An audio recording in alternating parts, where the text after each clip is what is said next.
Welcome to another episode of Pilates Elephants. So great to be here with you. And I'm also really happy to be here with Marie Hopp. Marie, welcome. Hi, Raph. Thanks for having me on. Looking forward to our chat. So we're here to talk today to talk about your journey, or like you're sort of in the throes of setting up a business in Munich. A Pilates business in Munich. So, tell us, introduce yourself to the Pilates stratosphere, please, and tell us what's happening over there. Yeah, hi, my name is Marie. I'm from Munich, and I am a Pilates instructor and personal trainer, and used to be a yoga teacher back in the days. Been a movement professional for over 10 years now, and have started my own business in 2015, a small personal training studio with 2 performers, a chair, and some weightlifting equipment. And I also entered the realm of the pre- and postnatal stratosphere, if you want to say so, due to my sister, who is a midwife, or has been a midwife for over 15 years now. And her practice was underneath the studio. And so I used to I've been working with pregnant women for a long time. And then when the business was going really well and started to flourish, I got pregnant. And then I had a baby myself, and I had a break due to this, and started a year after. And then just as I was going to start, COVID hit. And so the whole thing was very difficult because there was no childcare in the beginning. Everything was quite messy. And I had to completely orientate myself new. I was going to go online. So I started up, I kind of restarted the business as an online business, which was quite difficult because I had lots of people who wanted to work with me in presence, or face to face, not via a screen.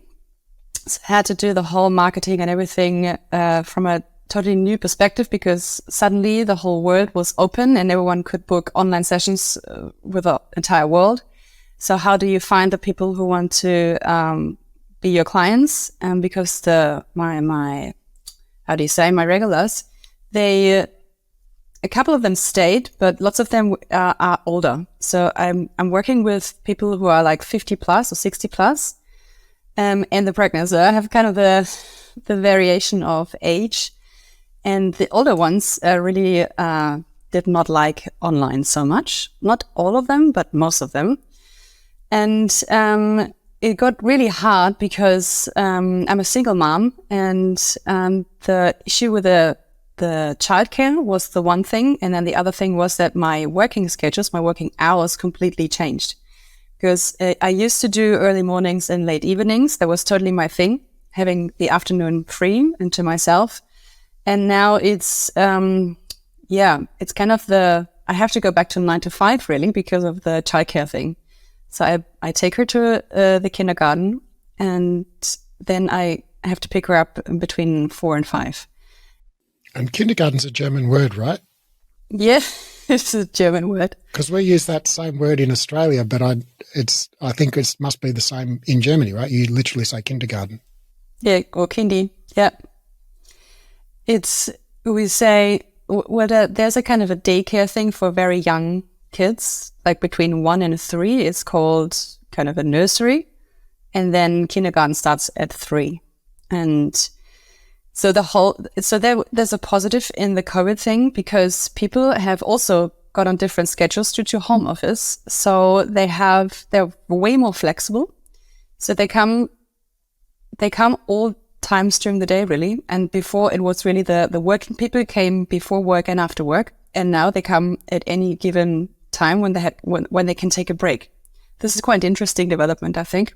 Right. And are you set up in your home, or do you have a commercial space somewhere? So the first thing, the studio was a commercial space. There was the room above the midwife practice of my sisters. And then I was also floating around town, like being a freelance Pilates instructor, being like a contractor. not 100% contracting, because it turned out that I was sort of employed, but that was a big problem for the contractor who is now an employer and has to pay me back, sort of thing. And then after having the baby, I didn't have my own rooms. I just had the online studio, which I did from my basement. So I have a kind of set up basement gym with my own weight equipment and a reformer, but I did only mat Pilates. With the personal trainings, I did pretty much everything. I also rented out my reformer for some time. I rented it out to one of my regular clients and did online reformer training with her. And so when the whole thing changed with COVID, it got really, really problematic with the childcare and me and her being sick, like literally all the time. Like this first winter when the nursery started, we were like on off sick like every 2 weeks. I'm pretty sure lots of moms can relate to this. And being self-employed and having to cancel all my appointments pretty much all the time really, put me into a lot of struggle and also financial problems. And this was the point where I decided to take on going back to employment. So I went to a Pilates studio who wanted to hire me before, and they hired me for part-time. So I had like the security to be able to pay my bills and get back into a routine. And this was also the time when we got in touch, Raph. And I was telling you about my struggle. And you also told me about the mindset thing. And the funny thing is, I was stunned by this, is that as soon as I got employed, I didn't get sick anymore. What mindset thing was that I told you about? This happens to me quite regularly. People say, "Oh, remember when you told me this thing really made a difference to me?" And I'm like, I've got no recollection of what you're talking about. But so what was the mindset thing? The great wisdom that I shared with you? It was completely random. I commented under your post, one of your posts. I didn't even recall what it was about. Saying something like, "Yeah, but how is this possible when you have a baby?" And kind of like this. And then you said something like, it could be a mindset or like a barrier that you have built yourself. You sent me a couple of questions and I worked through them. What would it be like if there was no sick child or something like this? And a couple more questions. I can't really remember because it's almost 2 years ago. But it did do something in a way that, of course I did something with getting employed. This was the one thing where I thought, I need to do something about this because this is really stressing me out so much. And as soon as this stress was taken off my shoulders, this was the first improvement. And then I also thought, other people can do this too, so why can't I? And then another thing happened. Matilda's dad, like my daughter is Matilda, he moved to Munich from Berlin. So suddenly he was here and could do some part of his job and take over some time. And this was a huge relief for me. And then also Matilda and I didn't get sick anymore this often. Like, just a regular rhythm of sickness, I would say. Tell me, so you've really been doing a lot of trial and error in your business, by the sounds of things, and my sense is you're working to change that now. Like you have more of a plan, and you've got a more specific set of goals in mind. Is that correct? Yeah. Thanks to you. I was also wondering, how is it possible to really make good money with this work that I love? Because I was at a point where I thought, I'm like the breadwinner for the family because there's no one else. So I need to make at least as much money that I can afford a nice place where we could live, and there's only one income, and this needs to be higher, maybe at least double as high as I would have it on my own for my own needs.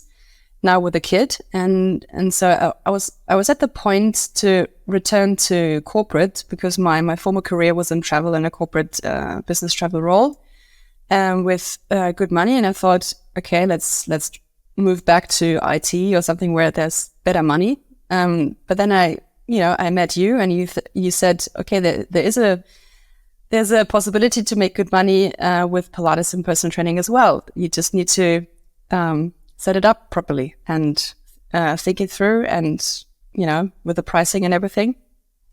That was a huge learning for me, because I was in this, probably like many other Pilates instructors are, this kind of mindset. Yeah, I want to help people.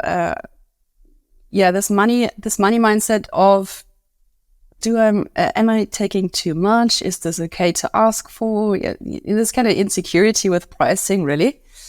Giving sessions for free for regulars, stuff like that.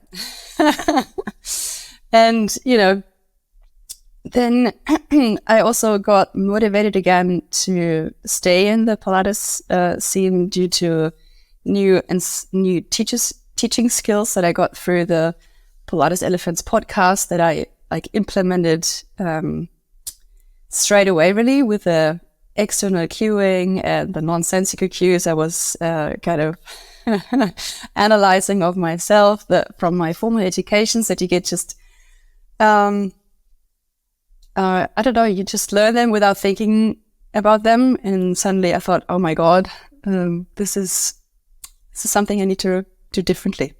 How wonderful that we're having a conversation right across the opposite side of the planet, and we're literally having a conversation now, but that essentially we've been having a conversation for a couple of years now, you and I, although it's been asynchronous. Tell me about what you're doing with your business at the moment. Where are you at currently, and what are your plans? Yeah. So we have a very special setup. It's quite unusual, and I wasn't planning really that this is going to happen. So I was in this other studio working for a sort of contemporary Pilates studio with 4 reformers, 1 Cadillac hybrid thing.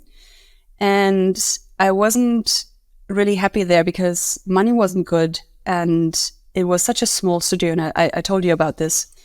And now you've thought about the math. You know why the money wasn't good, because there's no possible way that a studio with that model could generate enough cash to pay you. Exactly. So I was always wondering why do the Pilates studios over here don't pay as much as you always said at the podcast, like $60 plus an hour or something like this. This is just not the case in Germany, really. So I was wondering, okay, what is the problem here? And so he only has a small studio with 2 gyrotonics, 4 reformers, and there's 1 hybrid Cadillac reformer thing.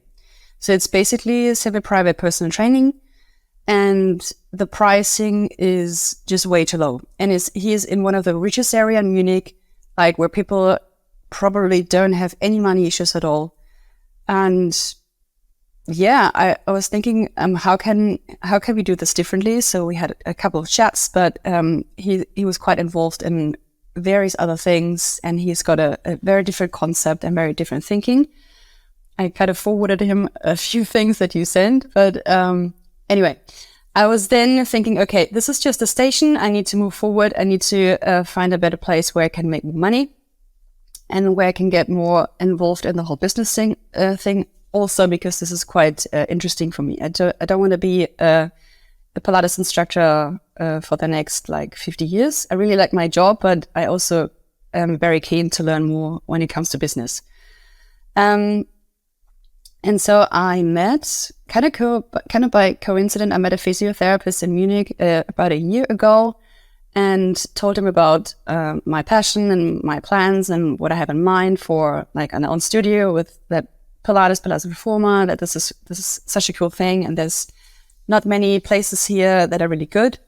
And he owns a physio clinic in Munich, and it's quite a large one. It's probably 180 square meters, and there were when we met, there were 6 treatment rooms, and one sort of gym, like micro gym for the exercise parts. So the treatment rooms only had this physio bed where you do manual therapy and, these kind of things. And he was like, yeah, I've been owning my practice for now 17 years, and I really feel like I have to change something. I want to change something. We need some fresh breeze in here. And we started talking. And over the stretch of a year, we've been talking.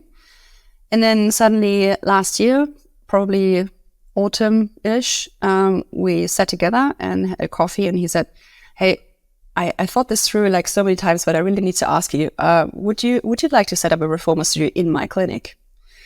And I was like, yeah, we could do that. Let's just talk it through and see how this would work out in terms of space, in terms of partnership agreement, in terms of, how this whole thing could work. And then we started to measure the space, see, to check how many reformers could fit in. Would it be reformer, or could we do mat, or should we just put normal gym equipment into this? Because I'm quite passionate about weight training as well. And I thought as a physio, you need some sort of micro gym to work with your clients. So we said if you do this, we need this one large room, which is around 35 square meters for the reformers. And then another of your treatment rooms has to go because we need to install a micro gym. And he was like, okay, yeah, sounds interesting. Let's measure the space and see what we can fit in there, because all my physio equipment, the weight equipment, everything is quite outdated and old. I want to buy new stuff anyway. It's interesting sorry to interrupt. It's interesting when you say that, because when I hear you describe that physio clinic and the 6 treatment rooms and the 180 square meters, the first thing that happens inside my head is I picture it and I start doing calculations and thinking, okay, well, how much can we earn per hour per physio consult room? And if we knocked out a couple of those rooms and put in 15 reformers instead or something, could we make more per hour? And yes, it sounds like you went through the same mental process. Yeah, I only went through this because of the podcast episodes, really, because of the, how many reformers. Is it the number 4? Is it the number 10? Or is it 15 plus or anything? And I was thinking the same thing. And I was telling him about the different models, the 4 reformers, the 10, the 15. And it's like, yeah, but it's like, yeah, when we could just, if we could tear down some walls, we could fit in like 15 or 20 reformers. He didn't like that idea, but he's still a physio at heart, and he's a good one. Once he sees the zeros start adding to his bank balance, he'll change his thinking. He was quite surprised when I showed him the financial plan that I draw, how much value or how much potential this has, because he has no idea about the reformer and how the Pilates, he has no idea about anything about this. He does. In addition to his treatments, he does some privates, but right. And I'm so sorry, Marie. I just want to briefly put a little sidebar there on what you mentioned before about the 4 reformers, 10 reformers, or 15 plus essentially. And I can't recall if I've been through the math of this on the podcast or whether it's just in my book, or I'm getting kind of muddled in my head of whether I've talked about this on air or not. But essentially, when you do the math in terms of how much people will typically pay for a Pilates class, typically they'll pay more for a session that's got fewer people in it. But that's not a linear process. So people will pay like twice as much for a 1-on-1 as they will for a 4-on-1. But the thing is, with a 4-on-1, you've got 4 times as many people paying half the price. So you actually make double per hour in a 4-on-1 what you make in a 1-on-1. But then once you get above 4, clients by and large don't tend to be willing to pay as much for those sessions. They start to perceive those sessions as being a group session. And so they're not prepared to pay as much for a 6-on-1, say, as they are for a 4-on-1. So actually you make less per hour teaching 6 reformers than you do teaching 4 reformers typically, if you've got your pricing right. And so that holds true all the way up to 9. So basically, if you've got anywhere between 5 and 9 reformers, typically you're making less than what you're making with 4-on-1. Whereas once you get to 10-on-1, 10 people in your reformer class, then you're making more money. And every extra reformer you add just adds more money per hour that you make. So basically, if you're going to set up a studio, you'd want to have and it could be reformers, it could be mats, could be spring walls, could be chairs, whatever. But if you've got 4 people in the room and you've got your pricing right, you maximize your income. Or if you've got 10 plus people in the room, you maximize your income even more. But those kind of 3-on-1, 2-on-1, 1-on-1, there's kind of a dead spot income wise, and then 5, 6, 7, 8, 9 also a dead spot. So it's like 4-on-1 or 10 plus on 1. Those are the financially, when you do the math, that's where you make your money as a Pilates teacher. Yeah, this was quite surprising to me because I never thought about this. And I remember one of your episodes with your accountant, I think it was, who with Josh. Shout out to Josh. I think he said this, and you also put it in your book, but this was quite surprising because I always thought at least one more and then another one more and then kind of like this, but this is not the right strategy. I think it's 4 or 10 or 20. And 20, yeah, this would be a total new thing for Germany. But yeah, so we decided for the 4 because of we didn't want I didn't want to tear his walls down, and he didn't want either. So we have enough space for the 4, and he's got a good eye for design and space and equipment and the interior design. He's very talented, like way more than I actually. And I just wrote a list with the stuff we need, how much it costs, with a couple of options of what could work. And he basically ordered everything I wrote out this list. It was cool. This was really cool. So there was really a lot of trust, like right from the beginning. We have a very similar mindset. We don't have the same profession, which is probably an advantage because he is a physiotherapist and he comes from professional sports. Like he was training for the Olympics even at some point in his career, and then transitioned into physiotherapy. And he had this feeling of he needed change and he needed to do better, probably also from a financial point of view. And he also wanted to have this kind of training department in his clinic that has enough space, and we could offer both, like the whole package. You can then transition people from the rehabilitation kind of thing directly into training or Pilates and then with a micro gym, we have a squat rack and kettlebells and dumbbells and barbells and all the things, and where we can have one-on-ones or even duet trainings in this smaller room. So now we have 2 spaces for training, for small group or semi-private reformer, and one-on-ones, in addition to the treatment rooms, which are now reduced down to 4 because one other room had to go also for storage. And I calculated it through, and my goal kind of is, because you mentioned it before, my goal is to have a profitable business with only the training department within a year. And I think this is possible. I'm still in the process of, I kind of did the step-by-step thing from your book, like literally with almost everything. So I'm kind of in the validation process now, starting with the marketing, starting to talk to my regular clients that I've been working with until now, like over many years. And they're all quite excited. It's a new location for some of them, but for a few, it's kind of the usual space. Tell me what you mean, because at the time of recording this, the book's still not released. We've done a kind of an unofficial launch where probably like 40 people have got their hands on an advanced copy participating in this workshop that we did.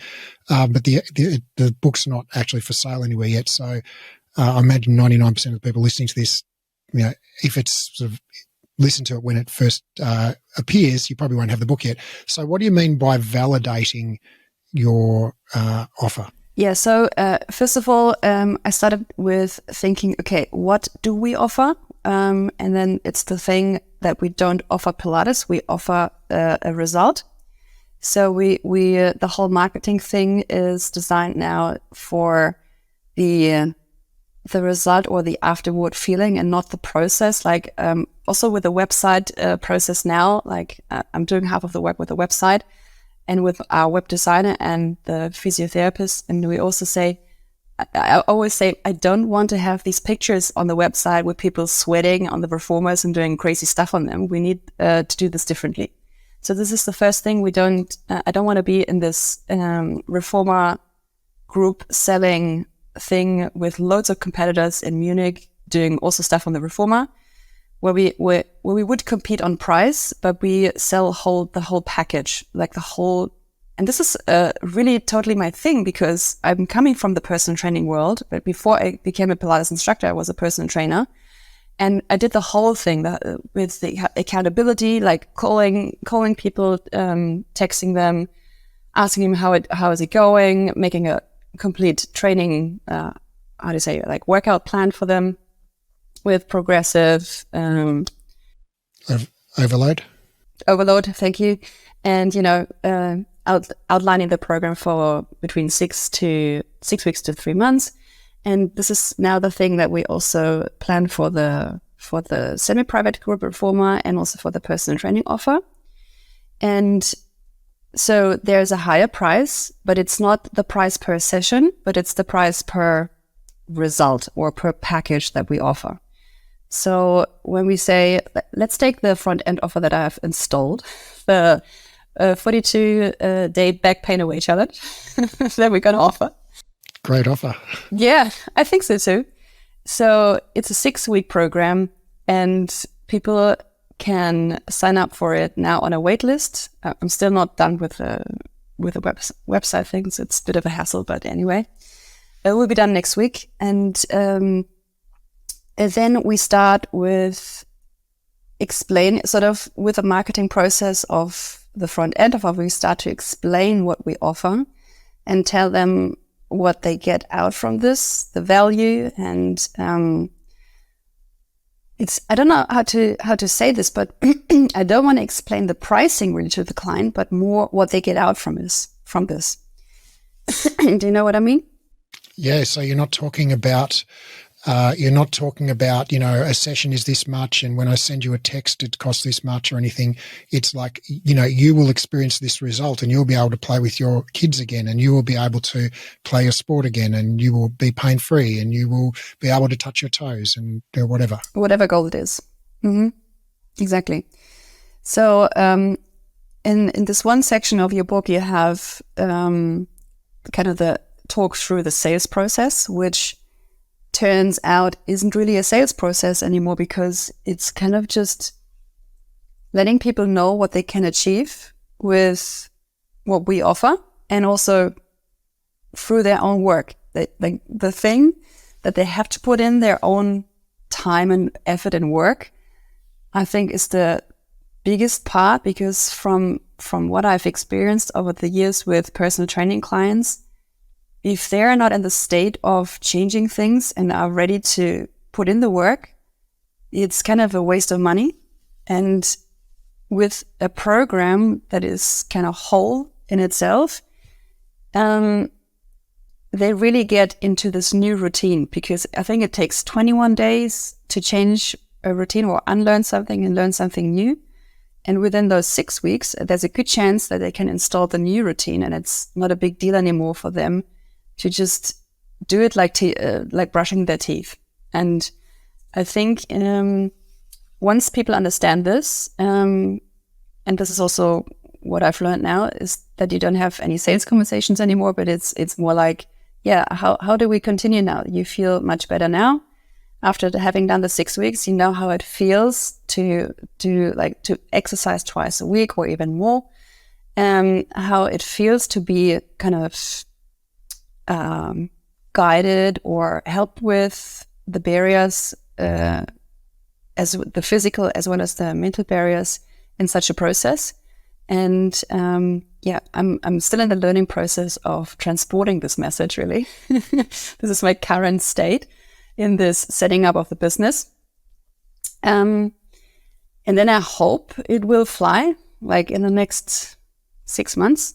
And it's quite exciting process, because it's the work that I love doing, and it's also something new at the same time, because I've never done this in such a structured way and with such a plan behind it, because I'm quite an artistic person. Like, I'm like flying all over, and I'm easily excited, and I like to do many different things at the same time. And I'm kind of channeling all my forces, all my thoughts into this one thing. And I think it's doing something great for myself, but also for what we have in mind for the clients. I'm also creative like that, and I have what I call entrepreneurial ADHD. It's not real ADHD. It's just, I think entrepreneurs, we become very creative, most of us, and so we get really excited by shiny objects, and we don't want to, write standard operating procedures or recipes or scripts or anything, because we like to, be creative and spontaneous and natural. When I cook, I'm the same way, and I've been cooking muffins pretty regularly, and I just cannot get the pastry right, because one time it's perfect, and then one time it's too oily, and another time it's too dry, and so I finally gave in, because I don't look at a recipe. I just do it. I just add in oil, and that looks like about the right amount. I finally just looked at a recipe and realized, oh no, I've been adding like just a random amount of oil, and so now I follow the recipe every time, and they're perfect every time. So I think the lesson in that is, I think it's wonderful to be creative, and I perceive, I myself identity as I'm a creative person, and I think that's wonderful. But I think that benefits from a degree of structure and routine.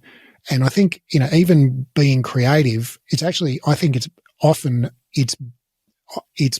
I find I'm more creative when I impose some constraints on my creativity, and there's some structure within which I need to create something. I actually find I'm often more creative rather than when I just stare at a blank page, figuratively. So anyway, I'm delighted to hear you say, what you're saying there, and that you're selling results. So people, will come into the clinic, with presumably some kind of musculoskeletal pain or injury situation, and will they be passed from the physio to Pilates, or will they come in as a specifically just into the training room? How will that work? If I sign up for my 42-day back pain away challenge, right? What do I get for that? I had to laugh so much because, first of all, I hate baking for exactly this reason that you said.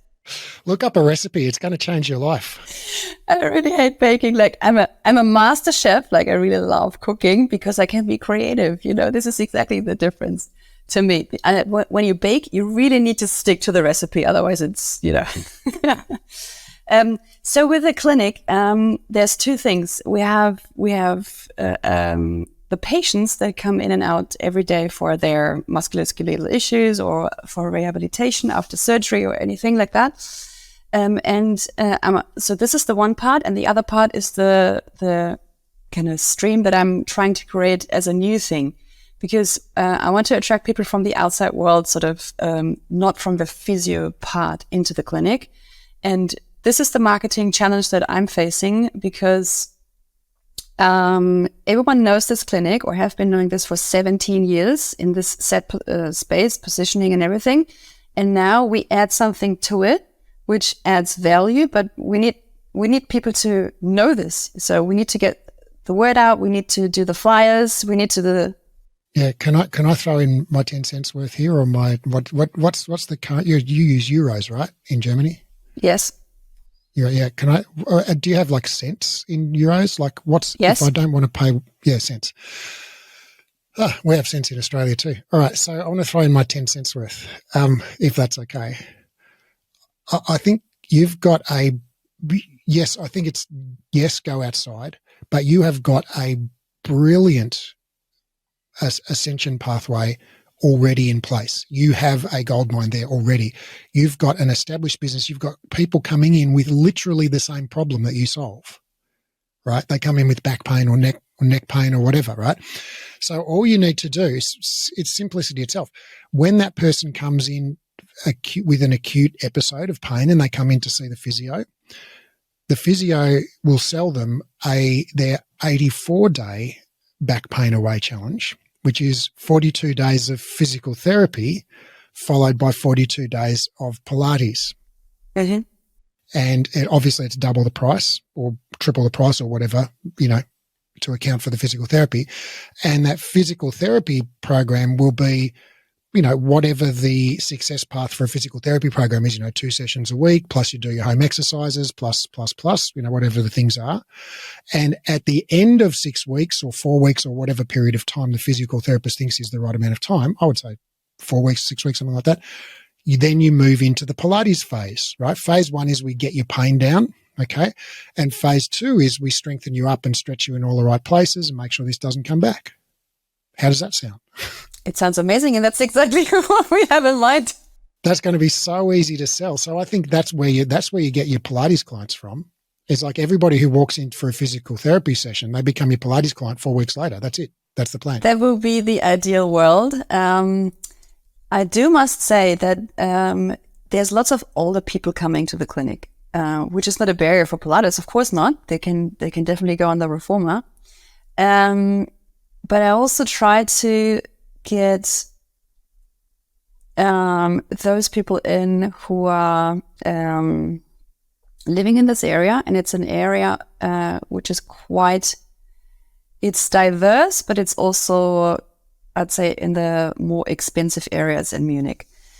So we do have lots of business people, moms, and then also, because it's an older part of town, lots of older people. I mean, this is the ideal client for us, because this was really my client avatar that I designed for it, because we want to have people who are probably between 40 and 60 or even older due to the physio.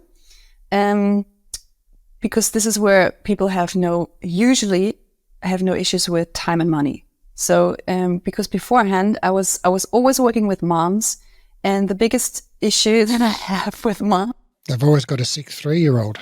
Yeah. And I consider myself in this category as well, of course. It's so hard. Like, it's so freaking hard. It's, you want to do this, and you want to stick to your routine, and then the next day, like, oh my God, sneezing again, and we have to stay at home again. There's no daycare.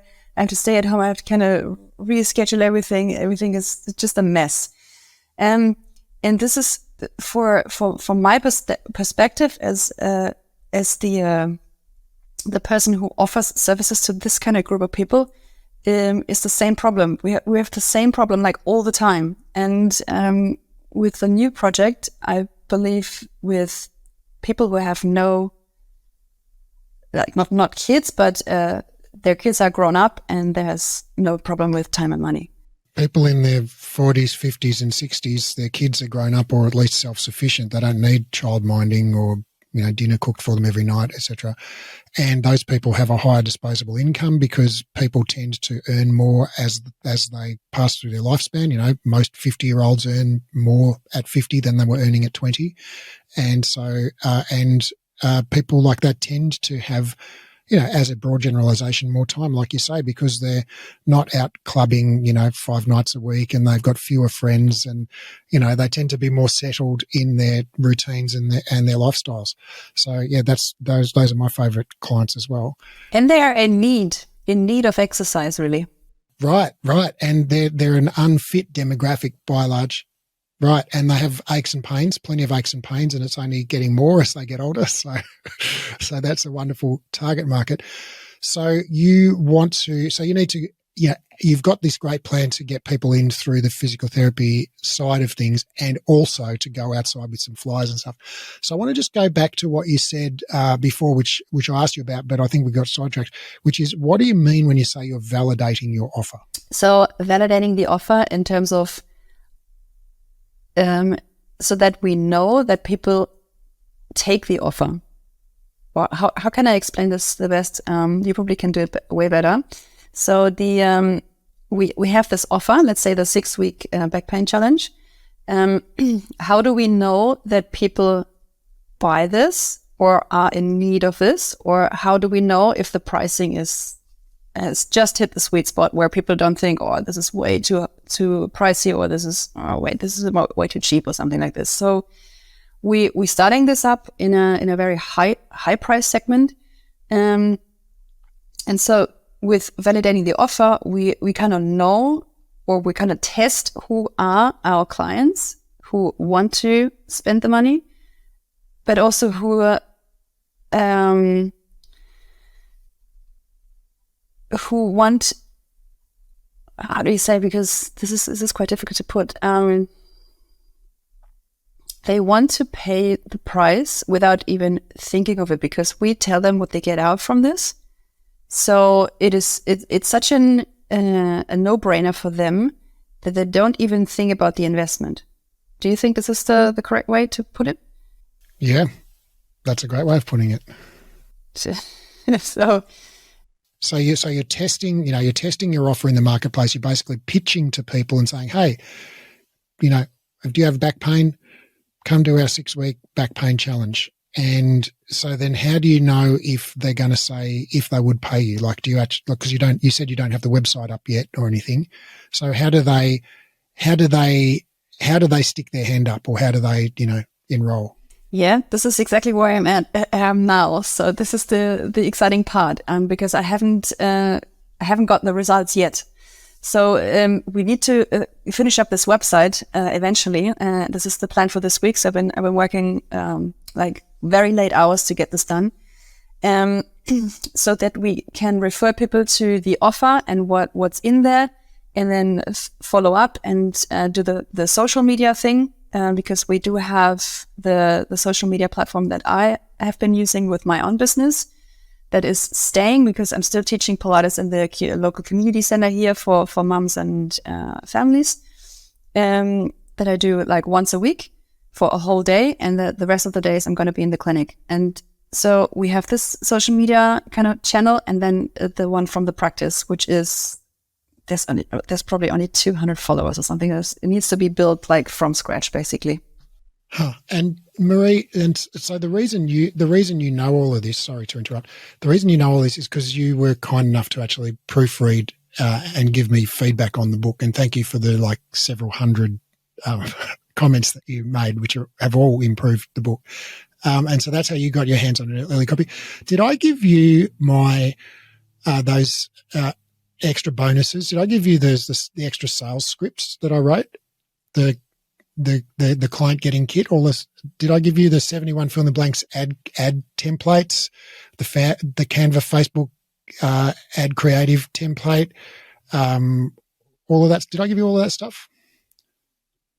Once we get off the call here, I'm going to send all that across to you, because I created all those extras that go with the book, templates and stuff. I've got like all of these ad templates that I've written. It's literally fill in the blanks. Once you've got your customer avatar, you just fill in like identity, problem, result, time frame, name of offer, and bam, then you can just post it. And there's a sales script. There's a sales script in the book, but there's a much more in-depth sales script that I've included as an extra, which I'll send across to you to have those conversations. Okay, that's awesome. All right. So you're building your website and you're reaching out to people. And once the website's built, the next day or two, you'll be able to say to people, hey, if you're interested, here, go check out this web page. It explains the offer, and the web page says, hey, get rid of your back pain in 6 weeks. Here's what you get. A life of pain-free existence. You get back to your physical activities, back to socializing with friends, pain-free, not being cranky with your kids, all of those things. And here's what you have to commit to. You have to come along to 2 sessions a week, and plus you have to do this home exercise program we're going to give you, and plus you have to blah, blah, blah. I got that already. Click here to register, right? And you've got that. Okay. Yeah. Oh, on the website, I have it. Okay. And so when they click here to register, it says, oh, sorry, we're not open yet. Stick your name here for the waiting list. Is that right? Yeah. Yeah, that's the plan. That's exactly the plan. The only thing really is that I don't believe in a pain-free life. So I have a problem with how to put this, because there will always be pain. But so I think we need to normalize this also, that there is no pain-free life, and there always will be at some point here and and this is not a problem. I don't want to I don't know, put this in a problematic way. But a big solution is like being active, doing the movement guideline, what the guideline said, like the 150 minutes cardiovascular, moderate intense thing, and then 2 to 3 strength training workouts a week. This is exactly what we do with this program. But how do you put this in a appealing way that we get rid of your pain, but there will also be pain, kind of. So this is kind of I put it the way that there won't be pain, but I'm not very happy with it. This is just one thing with the wording. Well, I mean, I think you can lead with that if it was, it's up to you, right? Obviously, what you do. But I think if it were me, I would lead with the pain away or pain free or what, eliminate your pain or whatever in 6 weeks.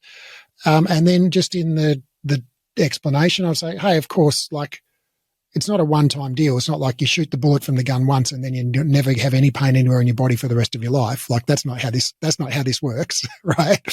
Because we're humans and life happens and you're going to trip off the curb one time, or you're going to get run down and not sleep well, or that, you're going to get stressed at work. And, there's going to be aches and pains that are going to happen from time to time, but we'll help you through those too. Don't worry. Okay. This is a good way, because we do have the money back guarantee as well. So how do you say if people don't get rid of their pain, like 100% getting rid of them, but improving like vastly?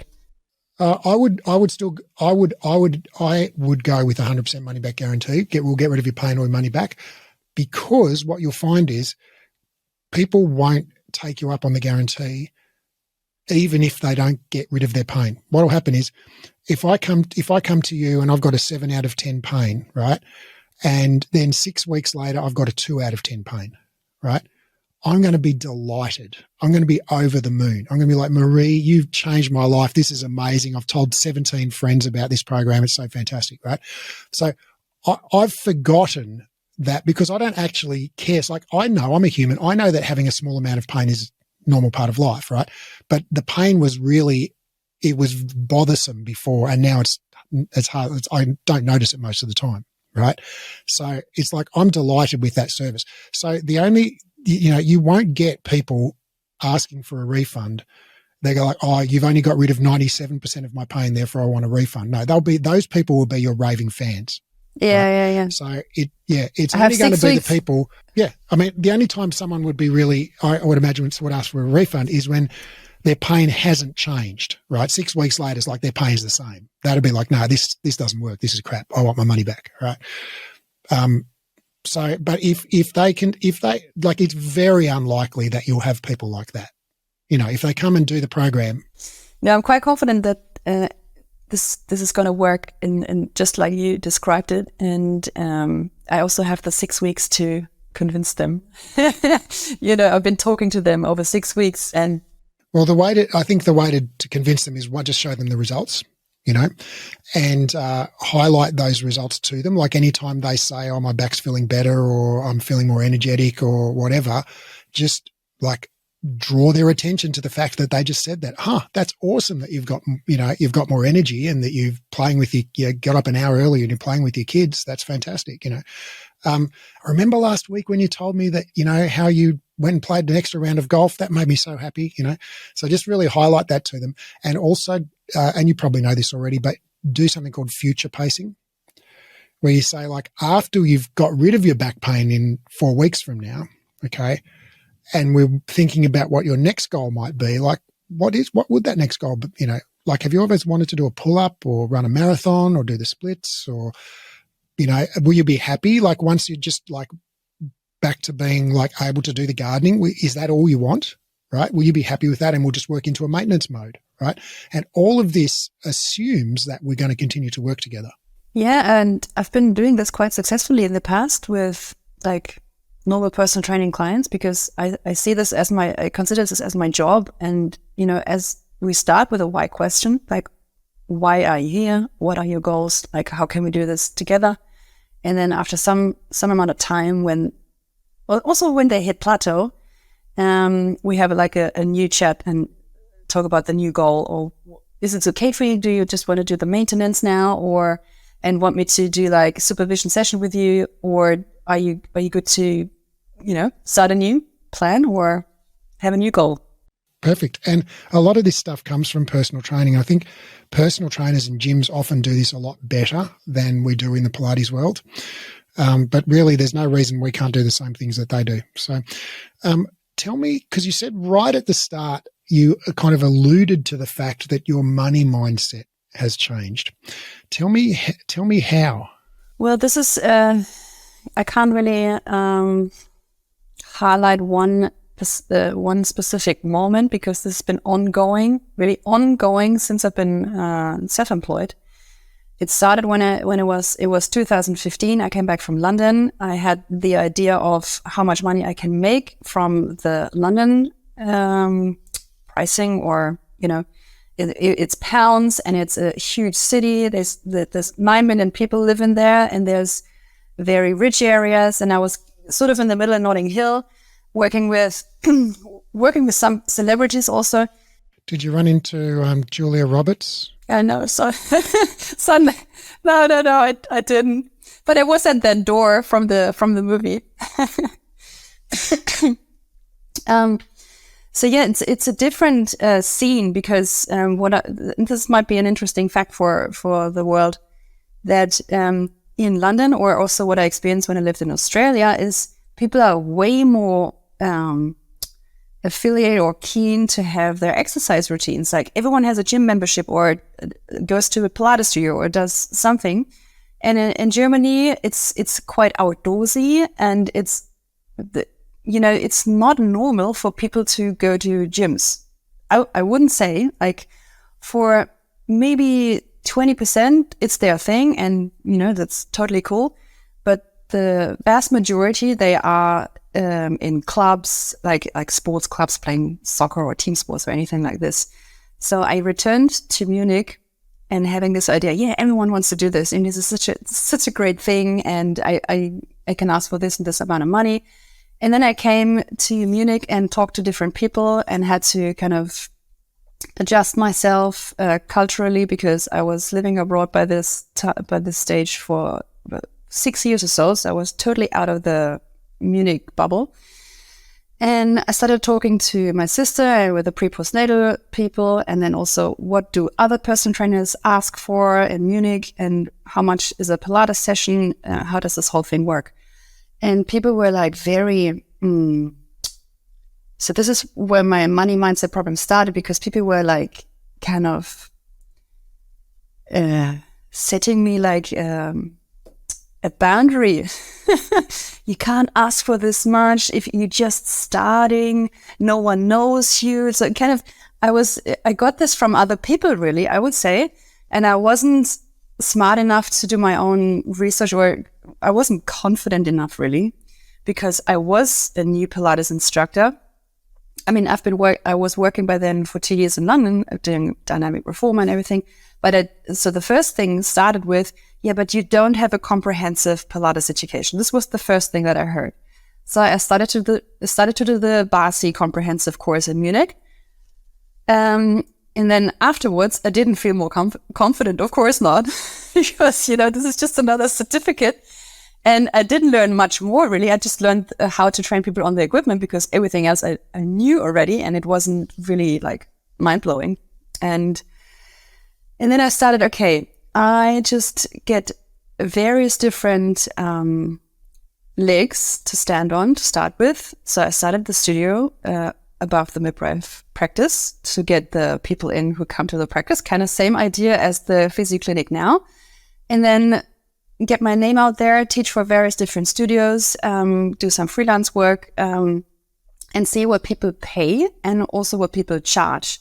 And I was quite surprised how much less it was than it was in London.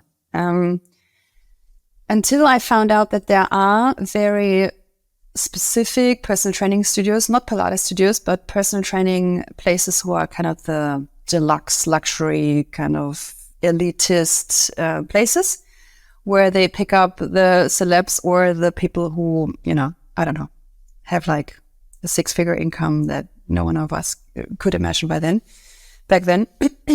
but this wasn't the average. And then I also I was too much in this pre and postnatal scene where moms spend like 1,500 euros on a prem, but do not want to spend like 12 euros an hour for a pre-postnatal course.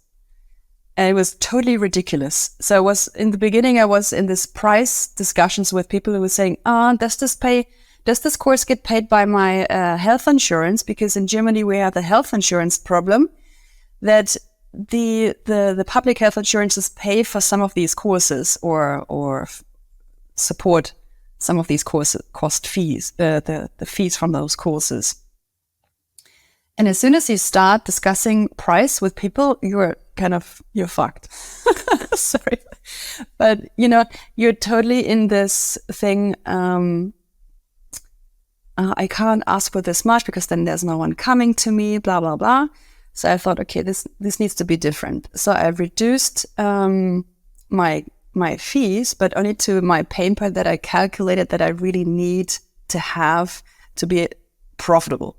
It was profitable from the beginning, but it wasn't good. So I was always well off with this, but it wasn't much money. So going on a cool vacation or doing something awesome was always kind of okay, I need to think about this. And I wanted to go back to this feeling of I don't need to think about stuff like that. So I read this book. It is actually called Money Mindset. And I can't remember the author. Anyway, so I try to get rid of this kind of sense that for Pilates, you can only offer this and this amount. All the other studios in Munich ask for this and that. This has been a struggle until really I came across Pilates elephants. I must say this in all honesty, because it didn't even cross my mind that I can make good money with Pilates. With personal training, yes, but then it's only this one-on-one kind of thing and not the groups. And I really enjoy teaching groups. So, well, groups is where you make money. Exactly. So just for you as an idea, for those studios I work for, I taught groups between 15 and 20 people in one class, like mat Pilates. And I really loved the energy and people loved the classes and everything. But my salary for those classes, for being a contractor, wasn't higher than 40 euros an hour. So can you imagine how much money you can make when you teach on your own? Like when you have this is why I came always back to this idea of having my own space, like, because I can teach large groups. I enjoy this. I just need, I don't want to share my salary with someone else.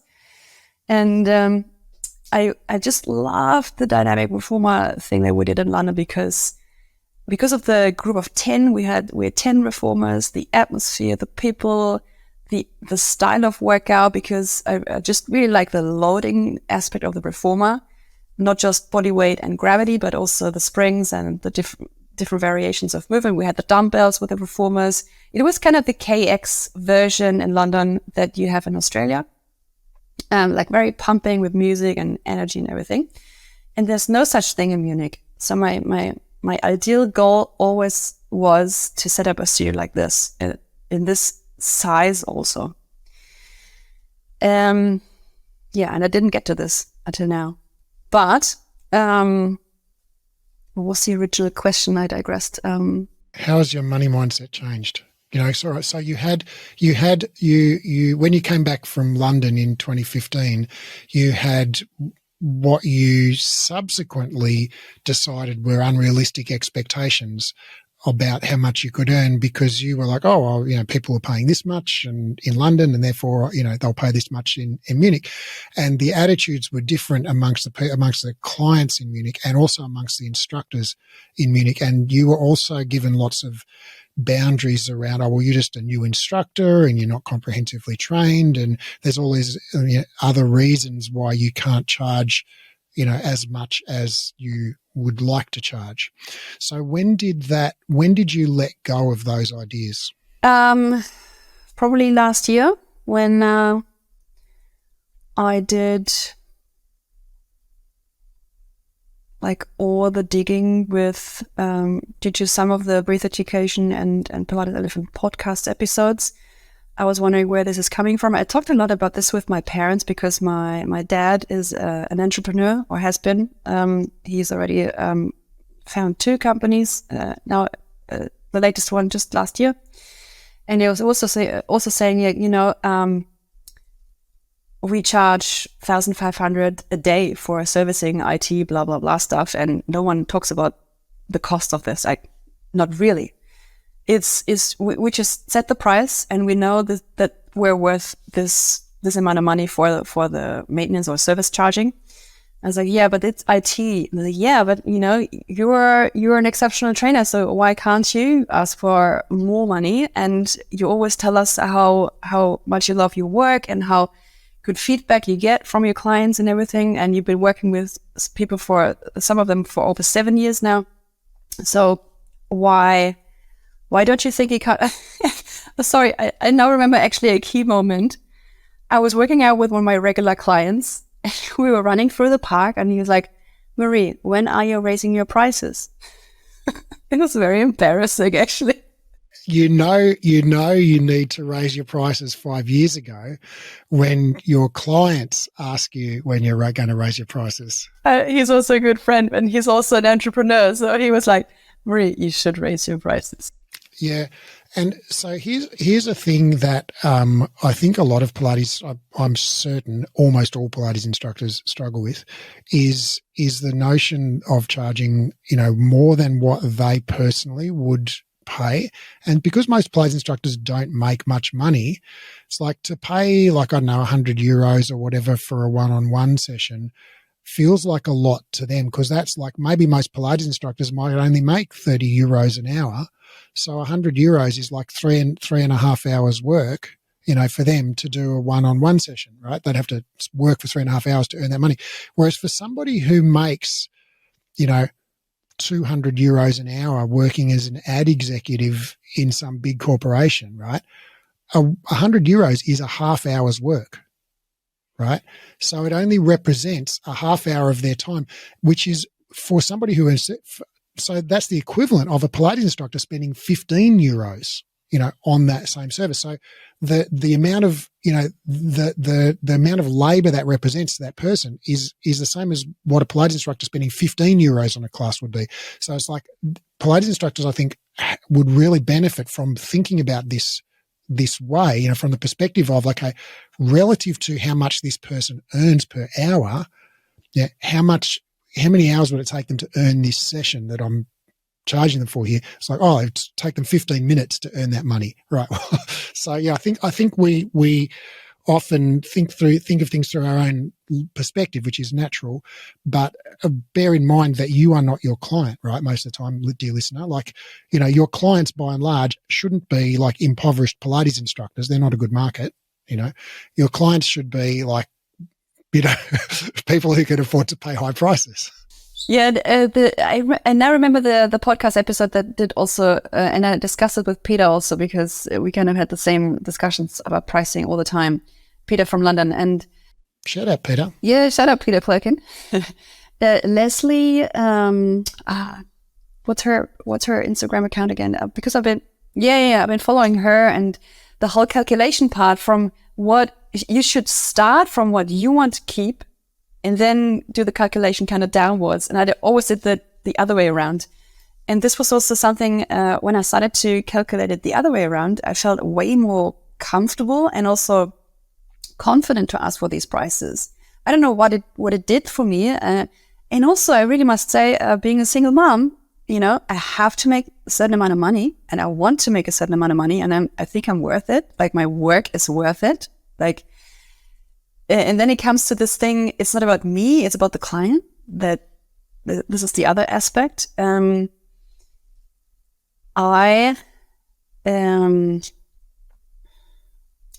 It's not me as a person, but it's the work, the value that I give to people. This also changed my thinking about this. Because putting a price on yourself as a person is really tough. I know this was the thing I really struggled with, but it's not me that I'm selling. I'm not a I don't know, I'm not a model. I'm just someone who gives something to people that they have as a benefit for their life, or at least for a certain amount of time of their life, that I help them improve or feel better, have a different routine, eat better, sleep better, like all the effects that training has on people. This is the thing that I put a price on and not on myself. I think this is probably one of the most important parts. I think that's such an important point. And I'd just like to add on to the back of that, which I know that you already have read this in the book, Marie, but the fundamental concept of a value exchange between two people, which is what a business transaction is basically, you've got something I want and I've got something you want. And so we agree to swap, right? I give you, something I've got that I don't want as much as you want it. And we swap. And money is just a medium by which we exchange. Like if I don't want a chicken and you don't want a bathtub, I give you money instead of the bathtub or the chicken or whatever, because, I might not have the exact thing that you want. So, but the fundamental concept of value exchange is that if you sell me an apple for $1, right, you only do that because to you want the dollar more than you want the apple, right? The apple to you as the seller is fundamentally worth less than $1. Otherwise, you wouldn't sell it. If you felt the apple was worth $2, you wouldn't sell it for $1. So to you, the apple, you'd rather have the dollar than have the apple. To me, as the buyer, I'd rather have the apple than have the dollar, right? So to me, the apple's worth that $1, but to you, it's worth less than $1, right? In fact, to me, the apple's worth more than $1 because I'd rather have the apple than have the dollar, which is the definition of like valuing something. If I value it more, I'd rather have it than have the other thing. So when we have an exchange of value, fundamentally, the person who is selling the good or service, that good or service must be less valuable to that person than the money they're exchanging it for, right? Otherwise, no value exchange takes place. So by definition, when you're selling a good or a service, you must sell it for more than what it's worth to you, right? Because otherwise, why wouldn't you just keep it? If that hour is worth more than 100 euros to you, why would you sell it that hour for 100 euros? If you'd rather have the hour than have the euros, So like if you offered Richard Branson 100 euros for him to give you a training session for 1 hour, I imagine he would decline, right? Because his hour is worth more than 100 euros, right? Because he could go off in his business and probably earn €1 million by making some decisions in that hour, or, purchasing a new jumbo jet or something. But so for him, the hour is worth way more than 100 euros, right? So he wouldn't sell you that hour for 100 euros. But for somebody for whom the hour is worth 30 euros, they'll sell you that hour for 100 euros, right? So fundamentally, whenever there's an exchange of value, the seller, by definition, sells the thing at a price that is higher than what they value the good or service at. So that's how value exchange happens. That's the only way it can happen. All right.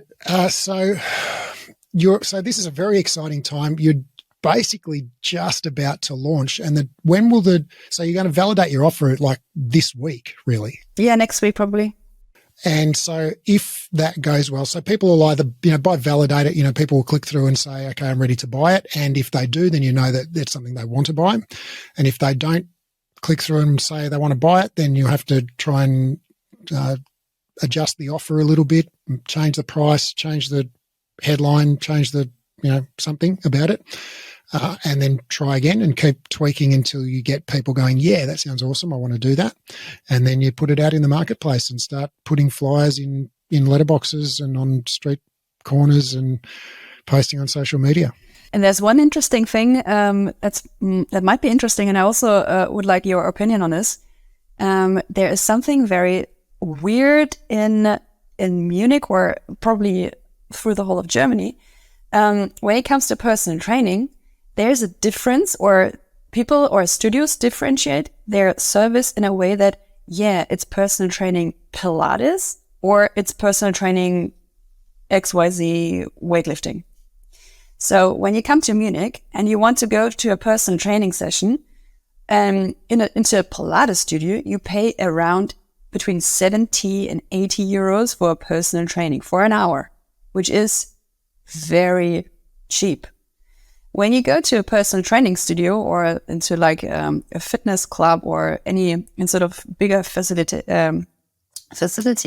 you pay between 100 and 150 euros for a personal training.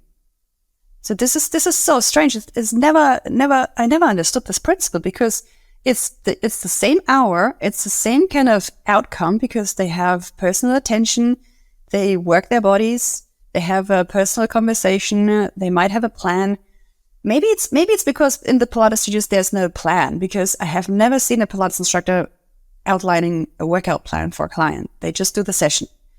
So maybe it's because it's not the big program that they get for personal training. It's just so strange. I just think it's a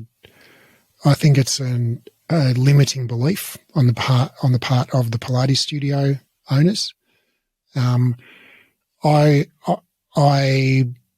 Very recently, just a couple of weeks ago, I did an audit of online Pilates prices. People who do like semi-private sessions online, right? And it varies wildly.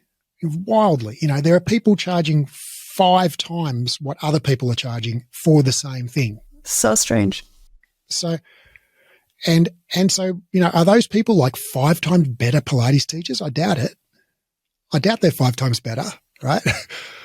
I think it's all of the things that in every industry, there are examples where, in every industry except for, probably, I'm sure in every industry. I mean, there's a lot of industries I don't know a lot about, but every industry I'm aware of, there are examples of products or services that are multiple orders of magnitude more expensive than a seemingly identical product or service, right? If you buy a burger at McDonald's, it's like €5, right? If you buy a burger at the Ritz, right, €50, right? Right? 10 times more. You buy like cotton, store brand leggings, €10. You buy Lululemon leggings, €100, right? Same product, right? 10 times price difference. Like, so, are the Lululemon leggings like made out of like diamond thread or something? No, they're made out of the same material. It's the brand, it's the problem that they're solving, it's the way that it's pitched, it's the exclusivity. Like when a new, like, and I'm sorry, I'm about to jump on my soapbox here, so I'll try not to, but I'll pull myself back from the brink, I promise. But like when you said before, like, oh, people told you when you first arrived in Munich, oh, you're just a new instructor, you can't, that's why you can't put your price up. That is such balderdash. Like when people, now, if you're genuinely not skilled, right, if you don't know how to get people results, yes, you should charge lower prices, right, because you're not going to deliver value in those sessions, right? If you're a genuine beginner, right, and you really don't know how to help people, right? But that wasn't your situation. No, not at all. More than half a decade at that point, right? So you really knew your stuff, right? And so when a new dear listener, think about this. When a cool new restaurant opens in your local dining scene, right? And it's the latest place that everyone's going, oh, have you been to such and such a restaurant yet, right? Do they charge lower prices because they're the new restaurant on the block? No, they charge higher prices, right? So why do we have this limiting belief that if you're the new kid on the block, you have to charge lower prices? Other industries don't do that. Like it's just a limiting belief. That's all it is. And I would say, like, if I was to open a Pilates personal training studio in Munich, I wouldn't call it Pilates personal training, right? Because I think that it seems from what you've said that the brand of Pilates personal training has been in a race to the bottom. It's destroyed by those studios. Like it's gotten destroyed. Right. So I wouldn't call it that. I would run my 6-week back pain challenge or something like that, or get 50% stronger in 5 weeks, or, I would run a challenge. I wouldn't mention that it's Pilates or it's personal training. I wouldn't mention any of that. I would just say, hey, Have you got back pain? Come here, we'll solve it. Exactly. It's quite sad, really. It's quite sad because all these studios that I've looked up in Munich for the benchmarking, they must struggle. Like from what I can tell from their pricing, they really must struggle. And it's got such a pity. And you just hit the spot really with all your programs. You just hit the spot for these people. They just need to come and check you out. I mean, well, they should read my book at the very least. Yeah, they could. This is a game changer for many of them. It's a pity because I agree. Like like you said when before when you started describing the physiotherapist clinic, and the first thing that went through my mind was like how much money can we make per square foot in this space, right? How would we configure this to maximize the return?